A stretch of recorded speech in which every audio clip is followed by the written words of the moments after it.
Gender Roles Week! Y'all know how much I love gender roles!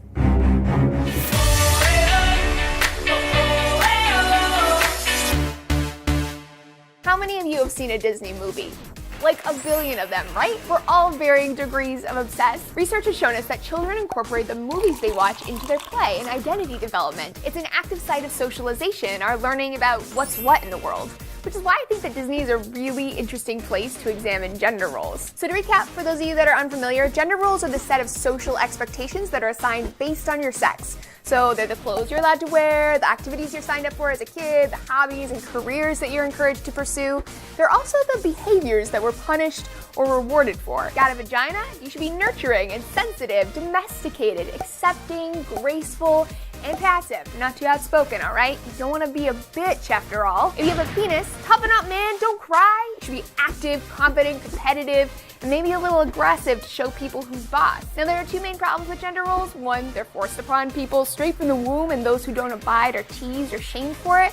And two, gender roles in their purest forms result in submissive women and dominant men, and that lays the landscape for gender inequality. So Disney, much has been said about Disney's gender stereotyping of women, and I mean, there should be. It's pretty intense, especially the older films. But what about the men? The most obvious issue for dudes in Disney, I think, is body type. The princes are always big, tall, muscular, almost always white.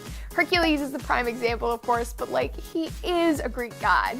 There's also Gaston, Tarzan, John Smith, Prince Eric, the Beast, the prince in Cinderella, Sleeping Beauty, and Snow White. Did they have names? Prince Aladdin is also pretty cut, although for whatever reason he seems a little more evenly portioned to me. Men who aren't tall and muscular are often portrayed as outcast or subservient and weak. Many Disney films climax with a battle between two guys, with the best man winning pride and respect, and usually a woman.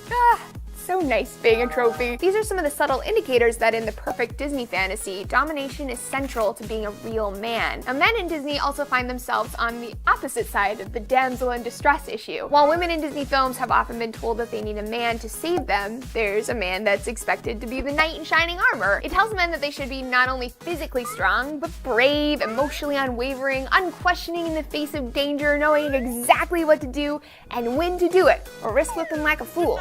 You don't want to look like a fool on the battlefield, but clearly home is a different issue. Disney men are almost always portrayed as being completely dopey and incompetent when it comes to taking care of themselves and stuff around the house. Good thing they had their domesticated women to act not only as lovers, but as a maid. Disney also caters to a fairly heterocentric worldview. Everyone is straight, and men chase women, always, unrelentingly, only if she's hella beautiful and thin though. As all the Disney dudes are chasing the Disney ladies, we erase LGBT relationships, tell boys that they're supposed to be active romantic pursuers, and tell girls to sit around and wait for a guy to make the first move. Still, I do think Disney deserves some credit. They're getting so much better, they're both a reflection of our culture and an active creator of it, and I'm optimistic about the future. Just gotta keep putting a little pressure on, keep things moving, you know what I'm saying?